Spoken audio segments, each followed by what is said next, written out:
सत श्री अकाल। न्यूज़ 18 पंजाब हरियाणा हिमाचल तुसीं देख रहे हो। गौरव शुक्ला मैं हां तुहाडे नाल हाज़र हां। चोणां दे उत्ते साडी खास पेशकश लैके गल सत्ता दे 7 फॉर्मूलिਆਂ दी। इस प्रोग्राम दे विच असीं उन्हां मुद्दिਆਂ दे उत्ते विस्तार दे नाल गल कर रहे हां जिन्हां दा सिद्धा असर पंजाब दी सत्ता दे उत्ते है, या ये कहिए कि ये फॉर्मूले अपना के ही कोई सियासी पार्टी सत्ता दे सिखर तक पहुंच सकती है। इस तो पहला असीं किसानी मुद्दा, बेरोजगारी, बिजली, नशे के बड़े मुद्दे उत्ते गल की ते हुण यानी अज असीं गल करांगे बेअदबी के मुद्दे ते। 2017 दियां चोणां दे विच ये बहुत वड्डा मुद्दा सी। 2022 दियां चोणां दे विच भी बेअदबी दा मुद्दा सब तो वड्डे मुद्दिਆਂ दी लिस्ट दे विच शुमार है।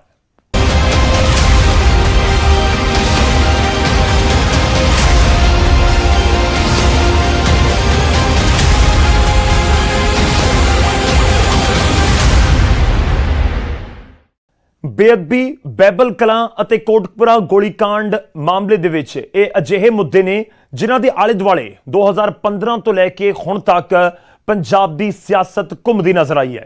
हालांकि समय की रफ्तार ते पंजाब दे लोकां दा दबाव है कि जांच चल रही है, पर सब तो पहलां नवें सीएम चरणजीत सिंह चन्नी कुर्सी ते आउंदे ने पंजाबियां नूं की भरोसा दे रहे ने ओह तुहानूं सुणवाउने आ।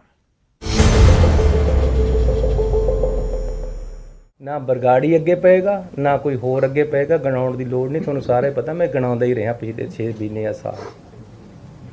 ये मुद्दे सारे हल होने हैं, किसी नाल दरैंत नहीं होनी है। सरकार वालों कोई भी डाटा किसी नाल नहीं, किसी नाल लड़ाई नहीं, लेकिन गुरु वास्ते सारा कुछ हाजिर है। तो यह वड्डा भरोसा मुख्यमंत्री साहब के वलों दिता गया या फिर 2022 के उत्ते निशाना साधन वाला पूरा बयान है, यह समा दसेगा। पर आखिर सारा मामला की सी, शुरुआत कित्थों हुई ते जांच कित्थे तक पहुंची है, दिखाने आ तुहानूं इस रिपोर्ट के जरिए।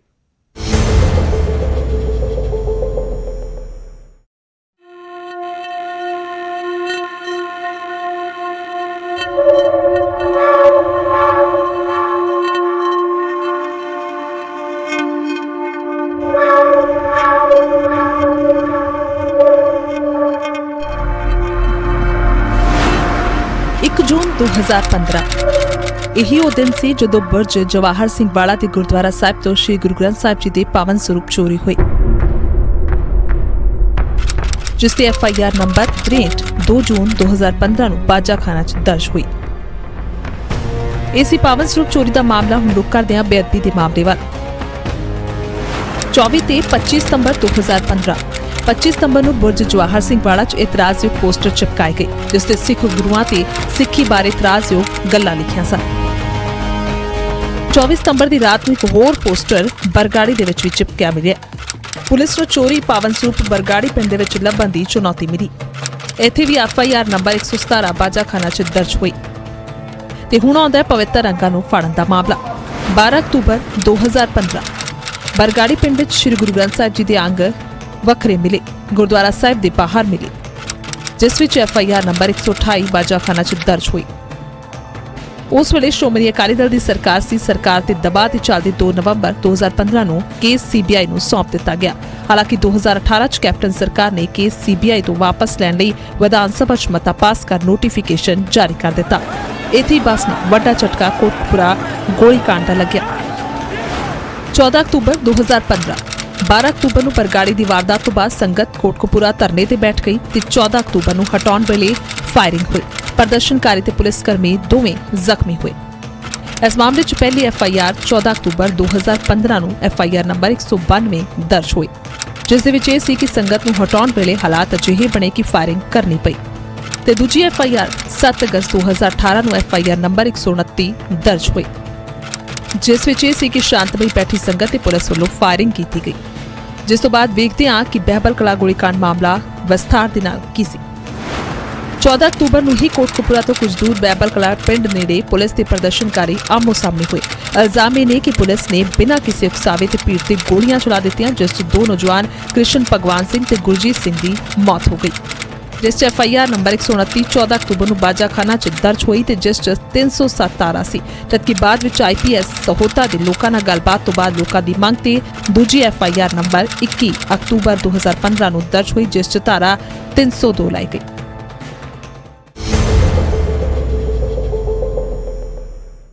ਹੁਣ ਗੱਲ ਕਰਾਂਗੇ ਕਿ ਜਾਂਚ ਕਿਹੜੀ ਟੀਮ ਨੂੰ ਸੌਂਪੀ ਗਈ ਤੇ ਮਾਮਲਾ ਕਿੱਥੋਂ ਤੱਕ ਪਹੁੰਚਿਆ ਹੈ।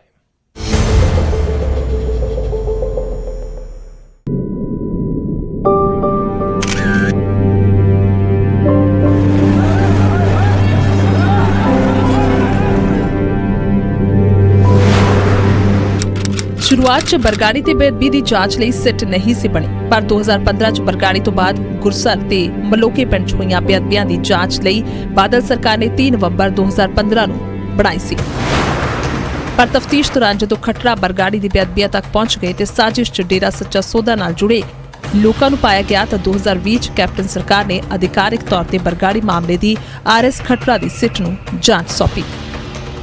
पर हाई कोर्ट ने जनवरी 2021 ਨੂੰ RS ਖੱਟੜਾ ਨੂੰ ਸਿਟ ਤੋਂ ਹਟਾਉਣ ਦੇ ਆਦੇਸ਼ ਦੇ ਦਿੱਤੇ, ਜਿਸ ਵੇਲੇ 2021 ਚ ਖੱਟੜਾ ਨੂੰ ਹਾਈ ਕੋਰਟ ਵੱਲੋਂ ਜਾਂਚ ਤੋਂ ਹਟਾਇਆ ਗਿਆ ਤਾਂ ਉਸ ਤੋਂ ਬਾਅਦ ਸਰਕਾਰ ਨੇ ਜਾਂਚ IG IPS ਪਰਮਾਰ ਨੂੰ ਸੌਂਪੀ ਤੇ ਅਜੇ ਤੱਕ ਬੇਅਦਬੀ ਮਾਮਲਿਆਂ ਦੀ ਜਾਂਚ ਕਰ ਰਹੀ ਹੈ। ਇਹਨਾਂ ਵੱਲੋਂ 2 ਮਾਮਲਿਆਂ 'ਚ ਬਕਾਇਦਾ ਫਰੀਦਕੋਟ ਅਦਾਲਤ ਚਲਾਨ ਵੀ ਪੇਸ਼ ਕਰ ਦਿੱਤੇ ਗਏ ਨੇ, ਜਿਸ ਤੋਂ ਬਾਅਦ ਜਸਟਿਸ ਰਣਜੀਤ ਸਿੰਘ ਕਮਿਸ਼ਨ ਨੇ ਆਪਣੀ ਰਿਪੋਰਟ 'ਚ RS ਖੱਟੜਾ ਦੀ ਰਿਪੋਰਟ ਨੂੰ ਹੂਬਹੂ ਪੇਸ਼ ਕੀਤਾ ਤੇ ਉਸ ਤੇ ਮੋਹਰ ਲਾਈ। ਕੈਪਟਨ ਸਰਕਾਰ ਵੇਲੇ ਗੱਲ ਕਰੀਏ, CBI ਨੇ ਜਾਂਚ 'ਚ ਡੇਰਾ ਪ੍ਰੇਮੀਆਂ ਨੂੰ ਕਲੀਨ ਚਿੱਟ ਦੇ ਦਿੱਤੀ ਸੀ, ਜਿਸ ਤੋਂ ਬਾਅਦ ਕੈਪਟਨ ਸਰਕਾਰ ਤੇ ਦਬਾਅ ਬਣਿਆ ਅਤੇ ਫਿਰ ਕੋਰਟ ਦੇ ਜ਼ਰੀਏ ਆਖਿਰਕਾਰ ਬੇਅਦਬੀਆਂ ਦੀ ਜਾਂਚ ਪੰਜਾਬ ਪੁਲਿਸ ਕੋਲ ਪਹੁੰਚੀ ਤੇ ਕੋਟਪੁਰਾ ਬਾਈਬਲ ਕਲਾ ਗੋਲੀकांड ਦੀ ਜਾਂਚ ਦੀ ਗੱਲ ਕਰੀਏ।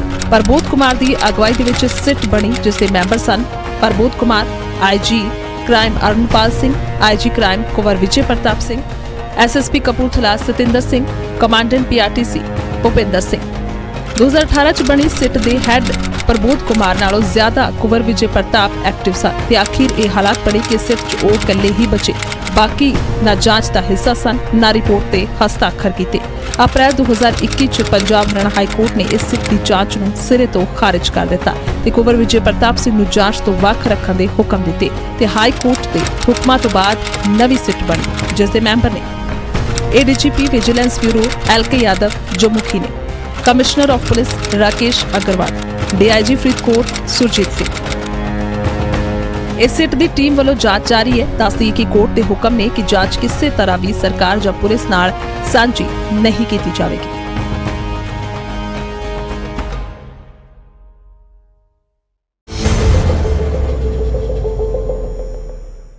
ਸੋ ਇਹ ਤਾਂ ਪੂਰਾ ਵੇਰਵਾ ਕਿ ਬੇਅਦਬੀ ਤੇ ਗੋਲੀकांड ਨੂੰ ਲੈ ਕੇ ਹੁਣ ਤੱਕ ਕਿਹੜੀਆਂ ਟੀਮਾਂ ਨੂੰ ਜਾਂਚ ਸੌਂਪੀ ਗਈ, ਪਰ ਹੁਣ ਇਹ ਵੀ ਤੁਹਾਨੂੰ ਦਿਖਾਉਂਦੇ ਆ ਕਿ ਜਾਂਚ ਇਹਨਾਂ 3 ਮੁੱਖ ਮੁੱਦਿਆਂ ਦੀ ਕਿੱਥੋਂ ਤੱਕ ਪਹੁੰਚੀ ਹੈ।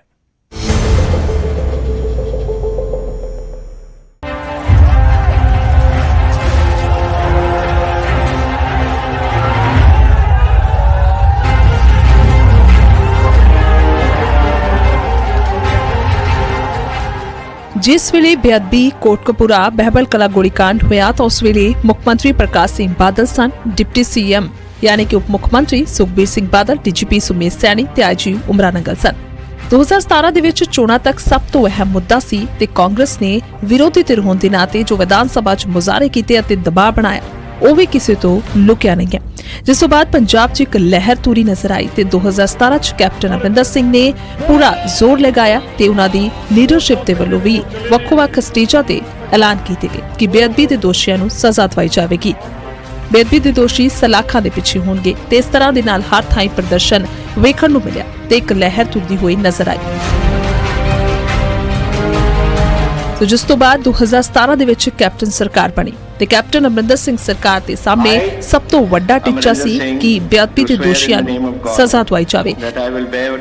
ਕੋਟਕਪੂਰਾ ਬਾਈਬਲ ਕਲਾ ਗੋਲੀकांड ਦੇ ਹੁਕਮ ਦੇਣ ਵਾਲੇ ਅਹੁਦੇਦਾਰਾਂ ਨੂੰ ਸਜ਼ਾ ਦਿਵਾਈ ਜਾਵੇ। ਸੋ ਇਹ ਸਭ ਟੀਚਿਆਂ ਦੇ ਨਾਲ ਬੜੀ 2017 ਦੇ ਵਿੱਚ ਕੈਪਟਨ ਅਮਰਿੰਦਰ ਸਿੰਘ ਦੀ ਸਰਕਾਰ। ਸੋ ਉਸ ਤੋਂ ਬਾਅਦ ਪ੍ਰਬੋਧ ਕੁਮਾਰ ਵਾਲੀ ਸਿੱਟ ਜਾਂਚ ਕਰ ਰਹੀ ਸੀ ਤੇ ਸਿੱਟ ਨੇ ਸਾਬਕਾ ਮੁੱਖ ਮੰਤਰੀ ਪ੍ਰਕਾਸ਼ ਸਿੰਘ ਬਾਦਲ, ਸਾਬਕਾ ਮੁੱਖ ਮੰਤਰੀ ਸੁਖਬੀਰ ਸਿੰਘ ਬਾਦਲ ਨੂੰ ਜਾਂਚ ਦਾ ਹਿੱਸਾ ਬਣਨ ਦੇ ਲਈ ਕਿਹਾ ਤੇ ਮੁੱਖ ਮੰਤਰੀ ਤੋਂ ਤਾਂ ਉਹਨਾਂ ਦੀ ਰਿਹਾਇਸ਼ ਤੇ ਜਾ ਕੇ ਪੁੱਛਗਿੱਛ ਹੋਈ ਕਿਉਂਕਿ ਪ੍ਰਕਾਸ਼ ਸਿੰਘ ਬਾਦਲ ਉਹਨਾਂ ਦੇ ਵੱਲੋਂ ਆਪਣੀ ਸਿਹਤ ਦਾ ਹਵਾਲਾ ਦਿੱਤਾ ਗਿਆ ਕਿ ਉਹਨਾਂ ਦੇ ਵੱਲੋਂ ਨਹੀਂ ਪਹੁੰਚਿਆ ਜਾ ਸਕਦਾ ਪੁੱਛਗਿੱਛ ਦੇ ਲਈ। ਸੋ ਜਿਸ ਤੋਂ ਬਾਅਦ ਉਹਨਾਂ ਦੇ ਘਰ ਜਾ ਕੇ ਉਹਨਾਂ ਤੋਂ ਪੁੱਛਗਿੱਛ ਹੋਈ। ਤੇ ਸੁਖਬੀਰ ਸਿੰਘ ਬਾਦਲ ਖੁਦ ਹੀ ਜਾਂਚ ਦੇ ਵਿੱਚ ਸ਼ਾਮਿਲ ਹੋਏ, ਜਿਨ੍ਹਾਂ ਤੋਂ ਕਈ ਘੰਟੇ ਤੱਕ ਸਵਾਲ ਜਵਾਬ ਹੋਏ ਤੇ ਸਾਬਕਾ ਡੀਜੀਪੀ ਸੁਮੇਧ ਸੈਣੀ ਤੇ ਆਈਜੀ ਉਮਰਾ ਨੰਗਲ ਤੋਂ ਵੀ ਪੁੱਛਗਿੱਛ ਹੋਈ। ਹਾਲਾਂਕਿ ਉਸ ਤੋਂ ਬਾਅਦ ਕਈ ਹੋਰ ਅਜਿਹੇ ਅਧਿਕਾਰੀ ਜਿਨ੍ਹਾਂ ਦੇ ਵੱਲੋਂ ਸਮੇਂ-ਸਮੇਂ ਤੇ ਸਵਾਲ ਜਵਾਬ ਸਿੱਟ ਦੇ ਵੱਲੋਂ ਕੀਤੇ ਜਾਂਦੇ ਰਹੇ ਨੇ। ਇਸ ਮੌਕੇ ਇਹ ਸਭ ਸਵਾਲ ਜਵਾਬ ਕੁੰਵਰ ਵਿਜੇ ਪ੍ਰਤਾਪ ਹੋਰਾਂ ਦੇ ਵੱਲੋਂ ਕੀਤੇ ਜਾ ਰਹੇ ਸੀ, ਕਿਉਂਕਿ ਉਹਨਾਂ ਦੇ ਵੱਲੋਂ ਹੀ ਮੋਹਰੇ ਹੋ ਕੇ ਇਹ ਸਭ ਜਾਂਚ ਦੇ ਲਈ ਪੜਤਾਲ ਕੀਤੀ ਜਾ ਰਹੀ ਸੀ। ਹਾਲਾਂਕਿ ਇਹ ਟੀਮ ਪ੍ਰਮੋਦ ਕੁਮਾਰ ਵਾਲੀ ਸਿੱਟ ਸੀ। ਨਵੀਂ ਸਿੱਟ ਐਲਕੇ ਯਾਦਵ ਹੋਰਾਂ ਦੀ ਗਵਾਹੀ ਵਾਲੀ ਸਿੱਟ ਦੀ ਗੱਲ ਕਰੀਏ ਤਾਂ ਉਹਨਾਂ ਦੇ ਵੱਲੋਂ ਵੀ ਪ੍ਰਕਾਸ਼ ਸਿੰਘ ਬਾਦਲ, ਸੁਖਬੀਰ ਸਿੰਘ ਬਾਦਲ ਨੂੰ ਜਾਂਚ ਲਈ ਸੱਦਿਆ ਗਿਆ ਤੇ ਪੁੱਛਗਿੱਛ ਹੋਈ। ਇਸ ਵੇਲੇ ਵੀ ਪ੍ਰਕਾਸ਼ ਸਿੰਘ ਬਾਦਲ ਹੋਰਾਂ ਦੇ ਵੱਲੋਂ ਆਪਣੀ ਸਿਹਤ ਦਾ ਹਵਾਲਾ ਦਿੱਤਾ ਗਿਆ ਤੇ ਉਹਨਾਂ ਦੀ ਰਿਹਾਇਸ਼ ਤੇ ਜਾ ਕੇ ਨਵੀਂ ਸਿੱਟ ਦੇ ਵੱਲੋਂ ਵੀ ਪੁੱਛਗਿੱਛ ਹੋਈ।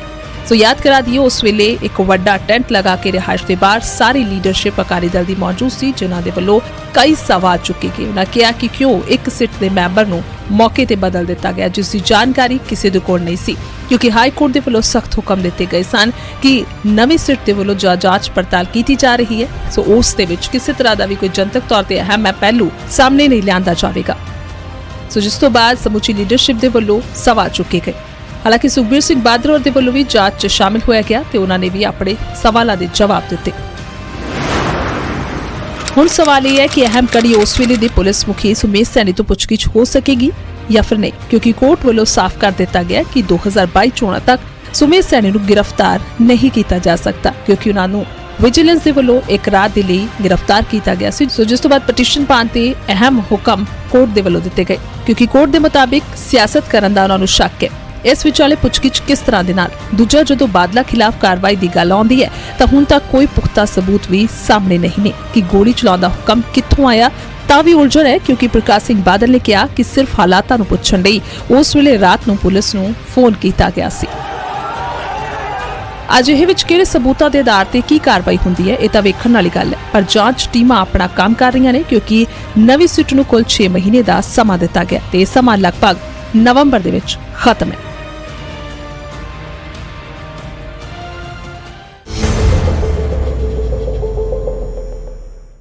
ਇਹ ਤਾਂ ਗੱਲ ਰਹੀ ਜਾਂਚ ਦੀ, ਤੇ ਹੁਣ ਗੱਲ ਸਿਆਸਤ ਦੀ।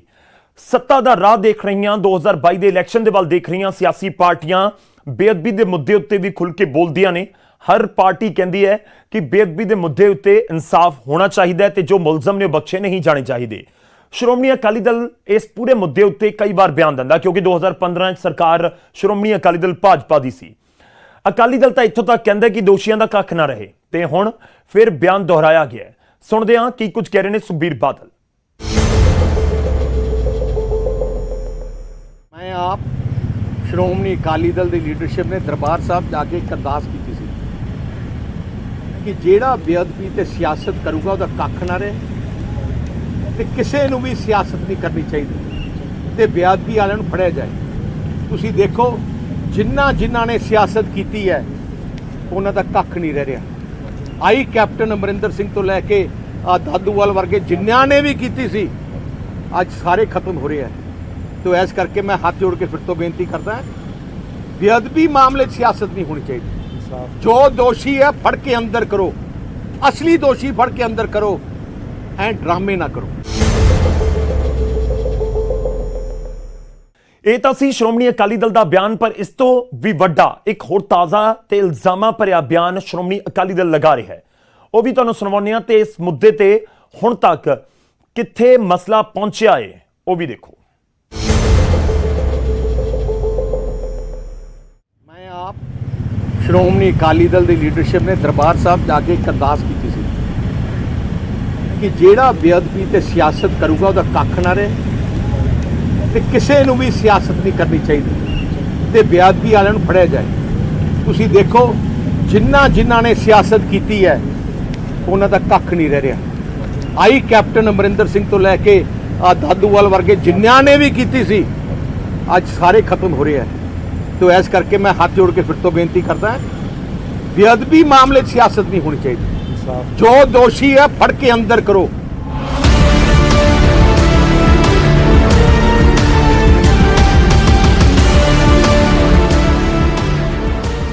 ਇੱਕ ਬਿਆਨ ਇਹ ਕਿ ਗੁਰੂ ਦੇ ਦੋਸ਼ੀਆਂ ਦਾ ਕੱਖ ਨਾ ਰਹੇ, ਤੇ ਦੂਜਾ ਇਹ ਕਿ ਨਵੇਂ ਅਫਸਰਾਂ ਦੀ ਨਿਯੁਕਤੀ ਲਈ ਅਫਸਰਾਂ ਸਾਹਮਣੇ ਸ਼ਰਤ ਰੱਖੀ ਜਾ ਰਹੀ ਹੈ ਕਿ ਜੇਕਰ ਬਾਦਲਾਂ ਤੇ ਅਕਾਲੀਆਂ ਤੇ ਕਾਰਵਾਈ ਕਰੋਗੇ ਤਾਂ ਤੁਹਾਨੂੰ ਅਹੁਦੇ ਦਿੰਦਿਆਂ ਤੇ ਉਹਨਾਂ ਅਫਸਰਾਂ ਦੇ ਫੋਨ ਆ ਰਹੇ ਨੇ।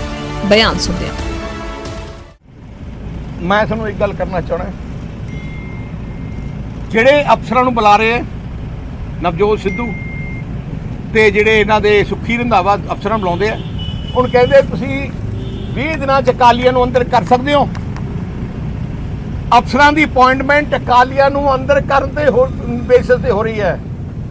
ਐ ਨਹੀਂ ਹੋ ਰਹੀ ਕਿ ਤੁਸੀਂ ਸਾਡੇ ਆਟਾ ਦਾਲ ਦੀ ਇੰਪਲੀਮੈਂਟ ਕਰੋਗੇ, ਨੌਕਰੀਆਂ ਇੰਪਲੀਮੈਂਟ ਕਰੋਗੇ, ਸਾਰੀਆਂ ਜੋ ਮੈਨੀਫੈਸਟੋ ਦੀ ਗੱਲਾਂ ਇੰਪਲੀਮੈਂਟ ਕਰੋਗੇ, ਉਹਦੀ ਤਾਂ ਗੱਲ ਹੀ ਨਹੀਂ ਹੋ ਰਹੀ। ਕੋਈ ਲਾਅ ਐਂਡ ਆਰਡਰ ਖਰਾਬ ਹੈ ਉਹਨੂੰ ਠੀਕ ਕਰਨ ਦੀ ਗੱਲ ਹੀ ਨਹੀਂ ਹੋ ਰਹੀ। ਗੱਲ ਹੋ ਰਹੀ ਹੈ ਕਿ ਦੱਸੋ 20 ਦਿਨਾਂ ਦੇ ਅੰਦਰ ਅਕਾਲੀ ਕੌਣ ਅੰਦਰ ਕਰ ਸਕਦਾ ਹੈ। ਇਸ ਬੇਸਿਸ ਤੇ ਹੋ ਰਹੀ ਹੈ। ਜਿਹੜੇ ਅਫਸਰ ਨੂੰ ਬੁਲਾਉਣੇ ਆ ਸਾਰੇ ਅਫਸਰ ਟੈਲੀਫੋਨ ਕਰਕੇ ਦੱਸ ਰਹੇ ਆ ਸਾਨੂੰ ਕਹਿ ਰਹੇ ਆ।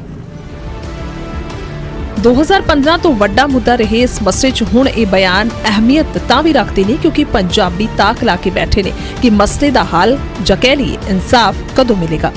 ਨਵੇਂ ਸੀਐਮ ਸਾਹਿਬ ਦੀ ਨਵੀਂ ਉਮੀਦ ਵੀ ਸਾਹਮਣੇ ਆ ਚੁੱਕੀ ਹੈ ਉਹਨਾਂ ਦੇ ਬਿਆਨਾਂ ਦੇ ਰਾਹੀਂ, ਤੇ ਅਕਾਲੀ ਦਲ ਵੀ ਇਸ ਮੁੱਦੇ ਤੇ ਤੱਤਾ ਹੈ। ਉਹਨਾਂ ਦਾ ਵੀ ਕਹਿਣਾ ਹੈ ਕਿ ਜੋ ਸਿਆਸਤ ਕਾਂਗਰਸ ਨੇ 2017 'ਚ ਕੀਤੀ ਸੀ ਹੁਣ ਵੀ ਉਸੇ ਦੀ ਤਾਕ 'ਚ ਬੈਠੇ ਨੇ, ਜਦਕਿ ਇਸ ਵਾਰ ਲੋਕ ਇਹਨਾਂ ਦੇ ਚਾਂਸੇ 'ਚ ਨਹੀਂ ਆਉਣਗੇ ਤੇ ਜਨਤਾ ਹਰ ਮੁੱਦੇ ਦੀ ਜਵਾਬ ਮੰਗ ਰਹੀ ਹੈ। ਸੋ ਇਸ ਵੇਲੇ ਸਰਕਾਰ ਦਾ ਇਸ ਮੁੱਦੇ ਨੂੰ ਲੈ ਕੇ ਕੀ ਕੁਝ ਸਟੈਂਡ ਹੈ ਉਹ ਵੀ ਸੁਣਦੇ ਹਾਂ। ਚੰਨੀ ਕੋਲੋਂ ਦਵਾਵਾਂਗੇ ਜਿਹੜਾ ਵਾਅਦਾ ਕੀਤਾ। ਚੰਨੀ ਸਾਡੇ ਮੁੱਖ ਮੰਤਰੀ ਜਿਹੜੇ ਨਵੇਂ ਬਣੇ ਆ, ਤੁਸੀਂ ਵੇਖਦੇ ਨੇ ਬੋਲਦੇ ਕੌਣ ਰਹੇ ਨੇ, 3-4 ਹੀ ਅੰਦਰ ਬੋਲੇ ਨੇ। ਤ੍ਰਿਪਤ ਬਾਜਵਾ ਬੋਲਿਆ ਸੀ, ਸੁਖਜਿੰਦਰ ਰੰਧਾਵਾ ਬੋਲਿਆ ਸੀ, ਨਵਜੋਤ ਸਿੰਘ ਸਿੱਧੂ ਬੋਲਿਆ ਸੀ ਸਟਾਰਟਿੰਗ 'ਚ, ਤੇ ਨਾਲ ਆਪਣੇ ਹੋਰ ਐਮਐਲਏ ਬੋਲਦੇ ਰਹੇ ਨੇ। ਤੇ ਇਹ ਤੇ ਅਸੀਂ ਗੁਰੂ ਮਹਾਰਾਜ ਦੀ ਕਿਰਪਾ ਤੇ ਹੁਣ ਹੋਏਗੀ ਸਾਡੇ। ਉਧਰ ਮੁੱਖ ਵਿਰੋਧੀ ਧਿਰ ਆਮ ਆਦਮੀ ਪਾਰਟੀ ਨੇ ਵੀ ਤਿੱਖੇ ਸਵਾਲਾਂ ਦੇ ਨਾਲ ਸਰਕਾਰ ਤੋਂ ਜਵਾਬ ਮੰਗਿਆ।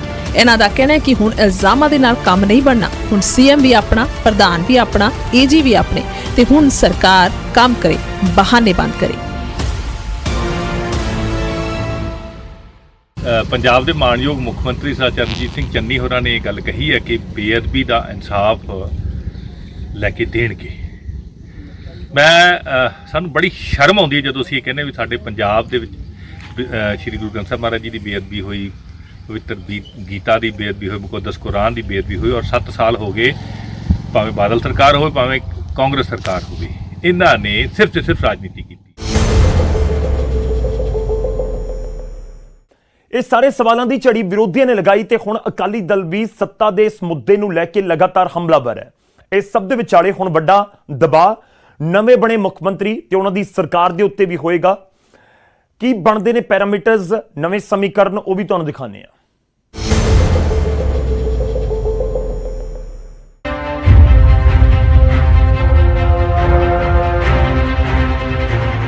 ਨਜ਼ਰਾਂ ਪੰਜਾਬੀਆਂ ਦੀਆਂ ਨਵੀਂ ਚੰਨੀ ਸਰਕਾਰ ਤੇ ਨਵੀਂ ਸਿੱਟ ਤੇ ਨੇ ਕਿ ਜੋ ਰਿਪੋਰਟ ਨਵੰਬਰ ਤੋਂ ਪਹਿਲਾਂ ਸੌਂਪੀ ਜਾਣੀ ਹੈ ਉਸ ਦੇ ਵਿੱਚ ਕੀ ਹੋਵੇਗਾ ਤੇ ਉਸ ਤੋਂ ਬਾਅਦ ਸਰਕਾਰ ਦਾ ਕੀ ਸਟੈਂਡ ਹੋਵੇਗਾ। ਪਰ ਪੰਜਾਬ ਦੇ ਲੋਕਾਂ ਨੂੰ ਜ਼ਰੂਰ ਵੱਡਾ ਖਦਸ਼ਾ ਹੈ ਕਿ 2022 ਚ ਵੀ 2017 ਦੇ ਵਾਂਗ ਇਹ ਮੁੱਦਾ ਸਿਰਫ ਮੁੱਦਾ ਬਣੇਗਾ ਤੇ ਬਹਿਬਲ ਕਲਾਂ ਗੋਲੀकांड ਚ ਸ਼ਹੀਦ ਹੋਏ ਕ੍ਰਿਸ਼ਨ ਭਗਵਾਨ ਸਿੰਘ ਦੇ ਬੇਟੇ ਸੁਖਰਾਜ ਬਹਿਬਲ ਦਾ ਕੀ ਕਹਿਣਾ ਹੈ ਉਹ ਵੀ ਸੁਣਦੇ ਹਾਂ। ਦੇਖੋ, ਪਹਿਲਾਂ ਤਾਂ ਮੈਂ ਕਹਿਣਾ ਚਾਹੁੰਦਾ ਵੀ ਜਿਹੜੀ ਸਰਕਾਰ ਇਸ ਇਸ਼ੂ ਨੂੰ ਲੈ ਕੇ ਬਣਾਈ ਗਈ ਸੀ, ਲੋਕਾਂ ਨੇ ਇਸ ਇਸ਼ੂ ਦੇ ਉੱਤੇ ਮੋਹਰ ਲਾਈ ਸੀ, ਜਿਹੜੀ ਸਰਕਾਰ ਬਣੀ ਸੀਗੀ ਵੀ ਬੇਅਦਬੀ ਦਾ ਤੇ ਨਸ਼ਿਆਂ ਦਾ ਜਿਹੜਾ ਹੱਲ ਕੁਝ ਕੁ ਮਹੀਨਿਆਂ ਦੇ ਵਿੱਚ ਕਰਨਗੇ।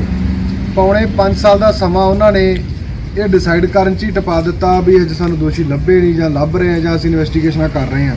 ਸੋ ਸਰਕਾਰ ਪੂਰੀ ਤਰ੍ਹਾਂ ਉਹ 'ਚ ਫੇਲ ਹੋਈ ਆ। 50 ਕੁ ਦਿਨ ਦਾ ਜਿਹੜਾ ਮਤਲਬ ਕਹੀਏ ਇੱਕ ਇਹਨਾਂ ਦਾ ਪੀਰੀਅਡ ਰਹਿ ਗਿਆ, ਟਰਮ ਪੀਰੀਅਡ, ਉਹਦੇ ਵਿੱਚ ਸਿਰਫ ਲੋਕਾਂ ਨੂੰ ਲੋਲੀਪੌਪ ਦੇ ਰਹੇ ਆ, ਗੱਲਾਂ ਕਰ ਰਹੇ ਆ। ਮੈਂ ਇੱਥੇ ਕਹਿਣਾ ਚਾਹਣਾ ਵੀ ਨਵੇਂ ਸੀਐਮ ਬਣੇ ਆ, ਕੁਝ ਕਰਕੇ ਲੋਕਾਂ ਦੇ ਵਿੱਚ ਆਉਣ। ਅੰਮ੍ਰਿਤਸਰ 'ਚ ਪੰਜਾਬ ਦੇ ਲੋਕਾਂ ਦਾ ਇਸ ਮੁੱਦੇ ਤੇ ਕੀ ਕੁਝ ਕਹਿਣਾ ਹੈ ਉਹ ਵੀ ਸੁਣ ਲੈਂਦੇ ਹਾਂ। ਵੇਖੋ ਜੀ, ਜੇ ਉਹਨਾਂ ਨੇ ਕਿਹਾ ਹੈ ਤੇ ਕਰਨਾ ਵੀ ਚਾਹੀਦਾ, ਉਹਨਾਂ ਨੂੰ ਕਰਨਾ ਵੀ ਚਾਹੀਦਾ ਵਾ ਜ਼ਰੂਰ, ਕਿਉਂਕਿ ਜੇ ਉਹ ਅੱਜ ਇਹ ਚੀਜ਼ ਨੂੰ ਕਰਨਗੇ ਤਾਂ ਅਸੀਂ ਤਾਂ ਹੀ ਉਹਨਾਂ ਨੂੰ ਮੰਨਾਂਗੇ ਕਿ ਉਹ ਵੀ ਇੱਕ ਗੁਰੂ ਦੇ ਸਿੱਖ ਹੈ। ਹਰ ਗੁਰੂ ਦਾ ਸਿੱਖ ਦਾ ਫਰਜ਼ ਬਣਦਾ ਕਿ ਜਿਹੜਾ ਵੀ ਮੇਨ ਮੁੱਖ ਜਿਹੜਾ ਦੋਸ਼ੀ ਆ ਗੁਰੂ ਗ੍ਰੰਥ ਸਾਹਿਬ ਜੀ ਦੀ ਬੇਅਦਬੀ ਉਸ ਇਲਾਕੇ ਦੇ ਪਿੱਛੇ ਹੋਣਾ ਚਾਹੀਦਾ ਹੈ। ਬੇਅਦਬੀ ਕੋਟਕਪੂਰਾ ਗੋਲੀकांड ਦਾ ਇਨਸਾਫ ਕਦੋਂ ਮਿਲੇਗਾ ਇਹ ਤਾਂ ਖੈਰ ਅਜੇ ਤੱਕ ਕਿਸੇ ਨੂੰ ਨਹੀਂ ਪਤਾ, ਪਰ ਇੰਨਾ ਜ਼ਰੂਰ ਪਤਾ ਹੈ ਕਿ ਇਹ ਮੁੱਦਾ ਸਭ ਤੋਂ ਪਖਦਾ ਹੈ ਤੇ ਸਿੱਧਾ ਸੱਤਾ ਦੀ ਕੁਰਸੀ ਤੇ ਲਿਜਾਉਣ ਵਾਲਾ ਹੈ ਅਤੇ ਉੱਥੇ ਹੀ ਸਵਾਲ ਖੜਾ ਹੈ ਕਿ ਫਿਰ ਇਸ ਦੀ ਸਿਆਸਤ ਹੋਵੇਗੀ ਜਾਂ ਕੁਝ ਹੱਲ ਪੀੜਤਾਂ ਤੇ ਲੋਕਾਂ ਦੀ ਝੋਲੀ ਪਵੇਗਾ। ਡੈਸਕ ਤੋਂ ਬਿਊਰੋ ਰਿਪੋਰਟ, ਨਿਊਜ਼ 18 ਪੰਜਾਬ।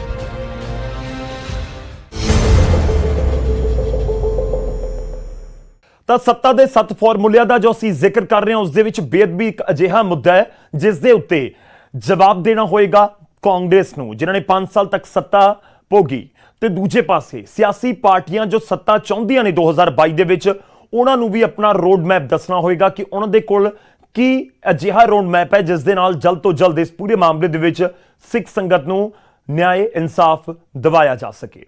ਸਾਡੀ ਅੱਜ ਦੀ ਖਾਸ ਪੇਸ਼ਕਸ਼ ਦੇ ਵਿੱਚ ਇੰਨਾ ਹੀ। ਮੁਲਾਕਾਤ ਫਿਰ ਹੋਵੇਗੀ ਇੱਕ ਹੋਰ ਵੱਡੇ ਮੁੱਦੇ ਦੇ ਨਾਲ।